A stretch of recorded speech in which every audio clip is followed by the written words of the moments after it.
Mahigit 3,980,000 pesos na halaga ng mga halaman ng marijuana ang sinunog sa patuloy na operasyon ng Philippine Drug Enforcement Agency Cordillera o PDEACAR kasama ang National Bureau of Investigation o NBI Cordillera, kasama din ang Procor Bengueta Province Police Office o PDEO, Bengueta Highway Patrol Group at Kibungan Municipal Police Station sa Sitio Batangan, Takadang Kibungan, Benguet nito lamang ika-1 ng Pebrero taong kasalukuyan.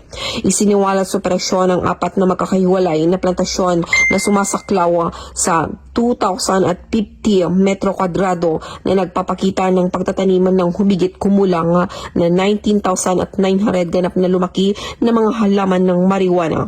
Sinira ang lahat ng mga halaman ng marijuana sa lugar alinsunod sa mga protokol sa operasyon.